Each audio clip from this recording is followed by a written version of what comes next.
Irmãos, neste capítulo 8, a partir do versículo 5 do Evangelho de Mateus, Jesus está em Cafarnaum.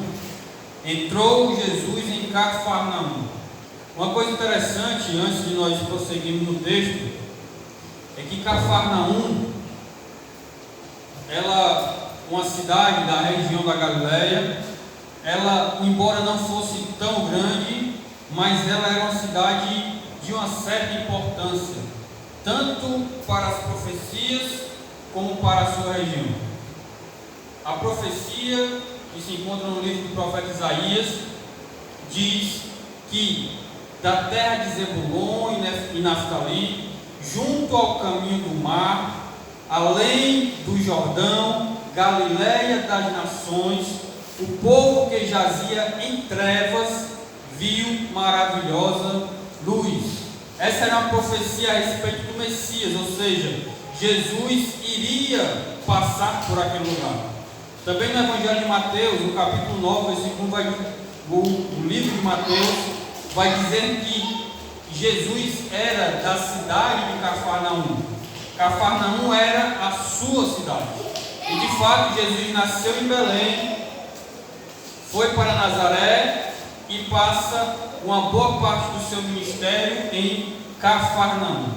Em Cafarnaum acontece várias coisas naquela cidade. Um leproso é curado naquele lugar, e Jesus agora tem um encontro com um centurião romano. Também, além de ser um local onde a profecia se iria cumprir, ou seja, Jesus ele cumpre todas as profecias messiânicas, e uma delas era estar na região de Zebulon e Naftali, e também foi ali onde Mateus foi chamado. Mateus, também chamado Levi, que era um cobrador de impostos. Então, na cidade de Cafarnaum tinha uma alfândega, tinha um local onde se cobrava impostos ali, é como se fosse, não sei, talvez algo semelhante à Receita Federal ou alguma coisa parecida. E Levi, também chamado Mateus, ou Mateus, também chamado Levi, era um desses cobradores de impostos naquele lugar. Além da alfândega, também tinha uma base militar, e uma base militar romana. Roma tinha os seus esquadrões romanos, ou seja, o seu exército. O seu exército era formado por legiões, que ia de 3 até 5 mil homens, não é um número exato. Também tinha a sua corte, que era formada por 600 homens. Por isso que quando Jesus foi preso, a Bíblia diz que ele foi levado até a corte. É como se fosse um batalhão do exército, como se fosse aqui o batalhão da polícia militar ali na Dom Manuel, ou então em algum outro local que você conheça. Então a corte era formada de aproximadamente 600 soldados, e havia a centúria, que era grupo de 100. A corte tinha 600 e se dividia em 6 partes, que eram as centúrias. Por isso que era chamado de o centurião. Ele cuidava de 100 homens. Então o centurião era como se fosse um capitão nos dias de hoje. Ele comandava 100 homens. Então em Cafarnaum era um local profético, havia ali uma alfândega e havia ali uma base militar. E ali era um local que Jesus fez muitas coisas. Em um outro texto do Evangelho, Jesus vai dizer que Cafarnaum, se tivesse sido feito o que foi feito aqui em Sodoma e Gomorra, eles haveriam se convertido. Então Cafarnaum foi testemunha de alguns milagres que Jesus fez. Dentre eles, esse do seu encontro com o centurião. Em Lucas capítulo 7, geralmente, aquilo que nós encontramos no Evangelho de Lucas vai ser mais detalhado. O próprio Lucas ele já diz isso nos primeiros versículos do capítulo 1 do seu Evangelho.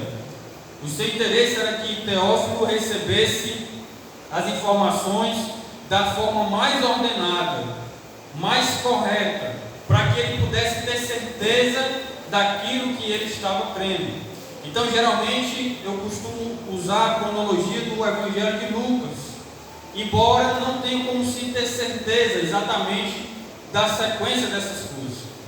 Mas, lá no Evangelho de Lucas, capítulo 7, ele é mais detalhado e tem algumas diferenças desse capítulo número 8 do Evangelho de Mateus. Lá, a Bíblia diz que o centurião, ele pede a alguns dos seus amigos, ou seja, alguns judeus vão até Jesus e diz: Jesus, tem um homem, um centurião romano, que ele está precisando de ajuda e ele é digno de que tu faças isso, porque ele mesmo ajudou na construção da sinagoga e ele muito tem ajudado o nosso povo. Então o centurião romano era amigo dos judeus. Embora, irmãos, o fato de ser romano já era algo que causava divisão, porque os romanos geralmente eles oprimiam os judeus. Os judeus eram o povo que estava na terra, mas quem tinha autoridade sobre eles eram os romanos. E muitas vezes essa autoridade incluía em aprisionar, torturar ou matar os judeus. Então os romanos não eram bem vistos pelos judeus, além de que os romanos ainda eram gentios, ou seja, os judeus não tinham parte com os gentios e muito menos com os romanos. Mas este centurião, ele era diferente, ele tinha um cuidado com o povo judeu e as pessoas diziam a respeito dele que ele era alguém tido como uma pessoa boa, uma pessoa que ajudava, inclusive ajudando na construção da sinagoga. É como se fosse no dia de hoje, irmãos, é como se fosse alguém que não faz parte da igreja, mas de vez em quando ele vai lá e manda 100 tijolos para a construção, ou manda, não sei, uma saca de cimento, ou manda um ventilador. Alguém que, mesmo não fazendo parte da comunidade, estando de fora, mas ele ajudava. E se isso ia acontecendo tal coisa entre nós, provavelmente nós diríamos a mesma coisa dessa pessoa: olha, o fulano, ele não vem aqui para a igreja, ele não se reúne conosco, mas ele é nosso amigo. Então foi isso que os judeus disseram para Jesus: olha, aquele homem, ele não é judeu, ele não faz parte da fé, mas ele é nosso amigo, ele é digno de que tu faças isso. E Jesus disse, segundo o Evangelho de Mateus: eu irei dar-lhe saúde. Veja a autoridade de Jesus. Não alguém poder dizer que vai dar saúde para alguém. Nem um médico no dia de hoje ousa falar isso com autoridade. E Jesus disse que iria lhe dar saúde. Jesus, ele sabia o que estava fazendo e dizendo. Mas quando ele diz isso, aí no Evangelho de Mateus é mais resumido, ele vai em direção e o centurião diz o seguinte: Senhor, eu não sou digno de que entres em minha casa. Então eu quero tirar aqui algumas coisas da vida do centurião. A primeira coisa é que ele buscou Jesus. No versículo 5, ele foi buscar a Jesus, mesmo que, de acordo com o Evangelho de Lucas, ele tenha pedido para que alguém fosse, mas ele tinha um interesse em se chegar a Jesus, talvez por alguma coisa que ele tenha ouvido falar a respeito de Jesus, ou que Jesus era o Messias, ou que Jesus curava alguém. Então ele buscou o encontro com Jesus. Essa foi a primeira coisa.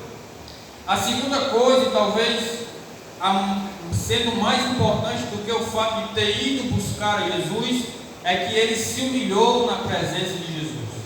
Ele se considerou como alguém indigno. E isso, irmãos, é um sentimento que tem que estar no coração, nos nossos corações, no coração dos crentes. Embora nós creiamos, irmãos, que nós estamos salvos pela fé, nós fomos salvos por Jesus, mas às vezes a gente tem uma certa dificuldade de dizer, né, que a gente é salvo. Mas eu quero dizer uma coisa para vocês: existem duas formas de dizer isso. É como o uso da máscara, por exemplo. Eu posso usar aqui a minha máscara, mas eu sei a motivação de usar a minha máscara. Primeiro, a mais normal é que eu uso para me proteger, na verdade, mas também o meu principal objetivo é proteger as pessoas com quem eu falo. Então a salvação, irmãos, tem duas formas de você falar a respeito dela. Uma é você falar como se a salvação tivesse sido conquistada por você. E esse é um jeito errado de se colocar diante da salvação. E outra forma é dizer que somos salvos, mas porque Jesus nos salvou. Aleluia. E foi Ele que nos salvou e por isso nós estamos salvos. Então não foi o que nós fizemos, foi o que Jesus fez lá na cruz do Calvário. E dessa forma, dizendo que foi Jesus que nos salvou, aí sim nós podemos dizer que estamos salvos.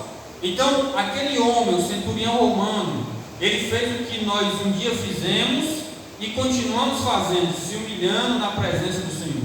Ele disse: Senhor, eu não sou digno de que entres na minha casa. Jesus usou esse contexto em outras passagens da Bíblia, do Novo Testamento, quando ele cita, por exemplo, ele diz: 2 homens subiram ao templo, um publicano e outro fariseu. O fariseu batia no peito e dizia que não era igual aos pecadores, e outro, o publicano, nem mesmo se chegando ao altar, ele batia no peito dizendo: miserável homem que sou. E Jesus disse que aquele que se humilhou foi o que saiu justificado para a sua casa. Ele também vai dizer que aquele que se exalta será humilhado, e aquele que se humilha será exaltado. Então, se humilhar na presença do Senhor é uma condição, irmãos, do ser humano, é uma condição nossa para ter um encontro verdadeiro com Deus. Alguém que seja soberbo, ele não tem como ter um encontro verdadeiro com o Senhor. A Bíblia diz que Deus, ele resiste ao soberbo e ele dá ao humilde. Sabe o que acontece na prática? Às vezes alguns eles querem de qualquer jeito e Deus não lhes dá de jeito nenhum. E outros reconhecem que precisam, mas não querem, e o Senhor vai e entrega. Então Deus, ele resiste ao soberbo, mas ele dá ao humilde. Então o centurião, ele se humilha. Ele diz: Senhor, eu sou tão imprestável, eu sou tão miserável, que eu não sou digno que o Senhor vá na minha casa. Alguém que fala isso, irmãos, é porque realmente ele está se humilhando de forma sincera e verdadeira. Alguém que se considera tão pequeno que o outro: olha, eu sou tão pequeno que você não pode nem entrar na minha casa, ela é muito simples para você, você não merece passar por isso de entrar na minha casa, de estar perto de mim. Outras pessoas fizeram isso na Bíblia. Pedro, quando viu a pesca maravilhosa, ele falou isso para Jesus: Jesus, tu é bom demais, eu não sou digno de estar perto de ti. E assim aconteceu com várias outras pessoas que tiveram um encontro sincero e verdadeiro com Cristo.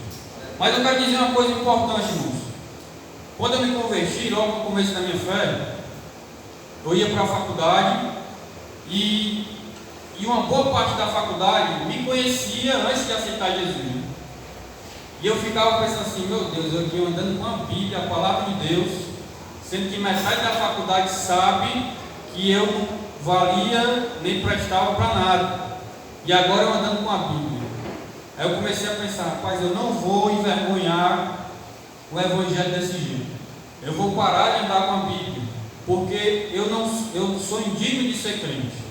Mas eu quero dizer uma coisa para você: nós de fato somos indignos de sermos crentes. Nós somos indignos de sermos salvos. Mas nós somos muito mais indignos de rejeitar o que Jesus fez por nós. Você entende que é muito pior? Algumas pessoas usam isso para não serem crentes. Rapaz, eu não vou ser crente porque eu não mereço, eu não tenho condições. Mas muito pior do que isso é não aceitar o que Jesus fez por você.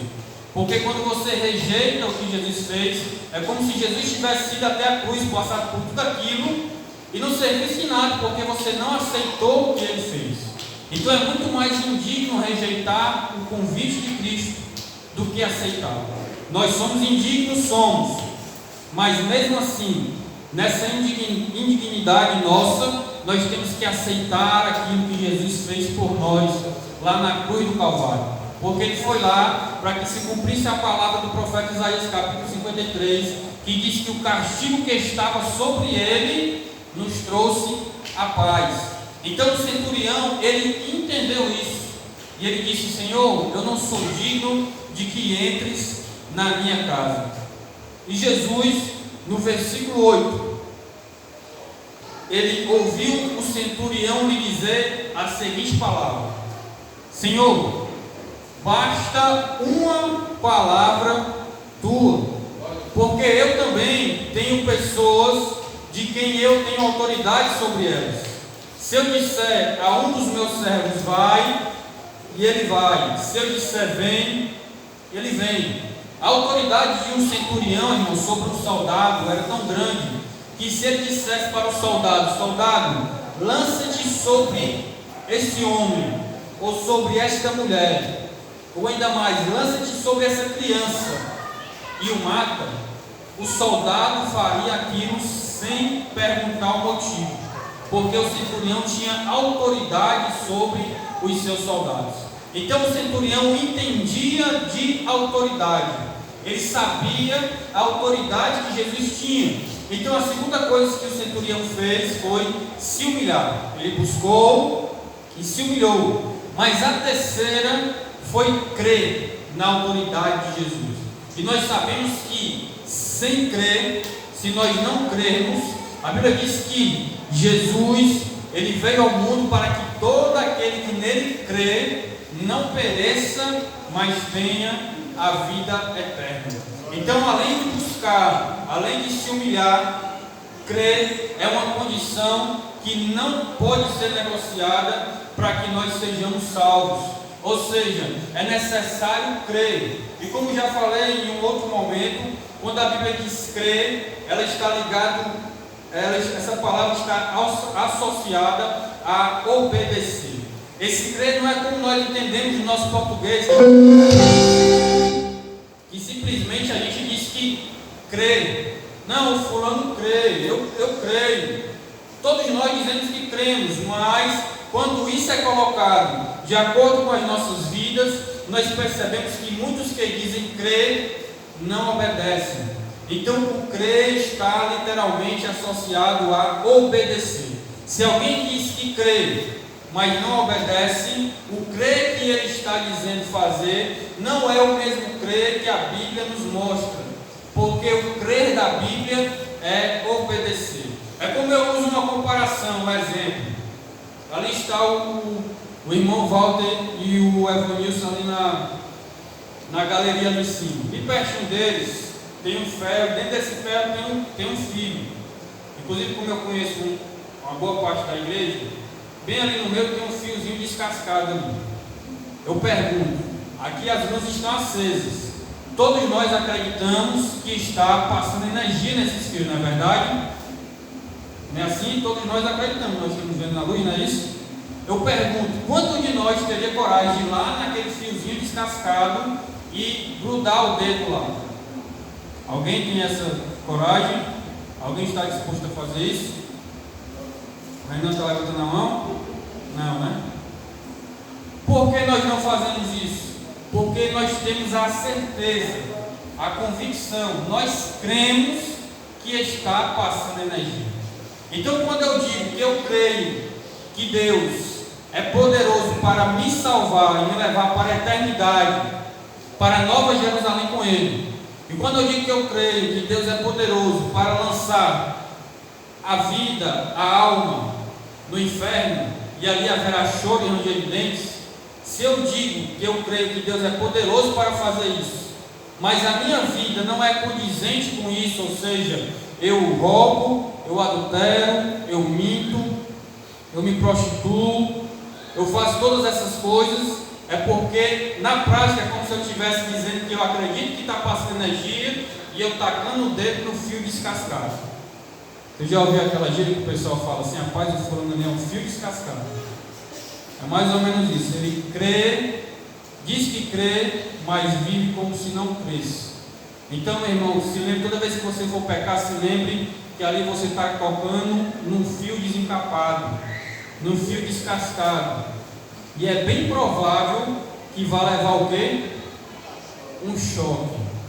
Na maioria das vezes, Deus é tão bom que quando a gente leva o choque, aí vem aquele tremelique no braço, vai subindo, aí dá tempo de você fazer o quê? Puxar, não é verdade? Na maioria das vezes. Mas eu quero dizer que não é todas as vezes, é só a maioria das vezes. Muitas vezes nós pecamos e Deus nos dá a oportunidade de recomeçarmos, de voltarmos atrás, de se arrepender. Mas eu quero dizer que isso não vai acontecer todas as vezes. Então, quando você for pecar, cuidado, porque aquele pecado, tocar no fio descascado, pode ser a última vez. Então, seja inteligente, seja temente a Deus. Pare de ficar pegando no fio desencapado, no fio descascado. Então o centurião, ele buscou ao Senhor, ele se humilhou e ele creu. E Jesus se admirou com as suas palavras. E aí vem uma das coisas mais interessantes do centurião, porque ele foi elogiado por Jesus. Jesus, vendo a atitude deles, vendo a atitude do centurião, lembre-se que ele estava cercado de religiosos, de judeus religiosos. Ele vê a atitude do centurião, aí ele vira para os judeus, aí é o que estou dizendo, certo? Ele vira. Vocês estão vendo o que ele falou agora? Vocês estão vendo o que ele disse? Isso que ele falou agora, eu nunca vi em Israel. Ou seja, é como se ele estivesse dizendo o seguinte: se fosse aqui entre nós, irmão, você sabia que o fulaninho que é católico, ou outro fulano ali que nunca nem, que é quase ateu, sabia que ele é mais crente do que alguns de nós aqui? Era isso que Jesus estava dizendo. Jesus, irmãos, ele parece que tinha um problema assim com os religiosos. Na verdade, não é nem isso, é o contrário. Parece que os religiosos tinham um problema com Jesus, porque aquilo que Jesus estava dizendo era um confronto à religiosidade.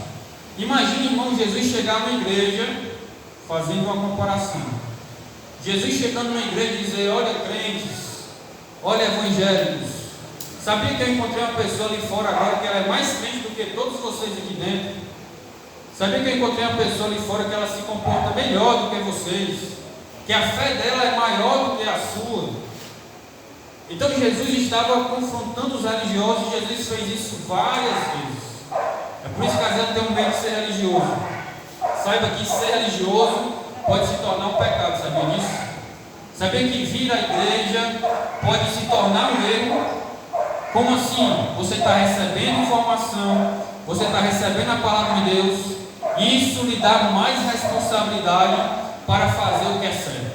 Então Jesus, ele sempre tinha esses debates com os religiosos, porque os religiosos faziam o quê? Eles colocavam um fardo pesado sobre as pessoas, mas eles mesmos, nem com o dedo, tinham coragem de empurrar. É como se eu dissesse assim: irmãos, eu queria que vocês, todos os dias vocês orassem durante 3 horas. É como se usar um exemplo que é mais fácil da gente ver por aí. Irmãos, eu queria que você, em vez de trazer a oferta que está no seu coração, como é a doutrina aqui da nossa congregação, cada uma oferta conforme propõe o seu coração, ao invés de você fazer isso, você vai trazer, não é só o dízimo, não, você vai trazer 30%. Eles estavam colocando um fardo pesado sobre os outros, mas eles mesmos, inclusive alguns que fazem isso, se você assiste algum canal desses, você não assiste mais não, viu? Porque alguns desses pedem isso para comprar os seus carros, seus apartamentos e outras coisas lá. Então eles colocam peso sobre os outros, mas eles mesmos não estão dispostos a trazer. Então Jesus estava dizendo para os religiosos, ele disse mais: olha, naquele dia vai vir pessoas do Ocidente e do Oriente, e vão se sentar na mesa com Abraão, Isaque e Jacó, mas muitos filhos do reino serão deixados de fora, e estarão no local onde haverá choro e ranger de dentes. Sabe o que Jesus estava dizendo? Ele estava dizendo o seguinte: olha pessoal, quando chegar aquele dia, muitos que estão dentro da igreja vão ficar fora, e alguns que estão fora vão vir para dentro. Já pensou nisso? Você passar a vida inteira na igreja, você não, né? Está repreendido. Alguém passar a vida inteira na igreja, e quando o Senhor vier, ele vai ser deixado de fora. Por quê? Porque não creu naquilo que o Senhor estava dizendo. E Jesus estava dizendo algo ainda sobre isso. E muitos vão vir do Ocidente e do Oriente. Ou seja, muitos daqueles que as pessoas olhavam e diziam assim: não, aí não, Deus não está na vida dele. Mas muitos desses estarão dentro. Por isso que o juízo de Deus é diferente do juízo do homem. Então, irmãos, que nós possamos aprender algo com a passagem do centurião. Que nós estejamos dentro como filhos e que nós também venhamos crer como filhos. E saber que só uma palavra do Senhor é o suficiente para mudar a história. Amém? Eu quero convidar vocês a ficar de pé em nome de Jesus. E eu quero convidar vocês a obedecer, a crer na palavra que o Senhor tem falado aos seus corações.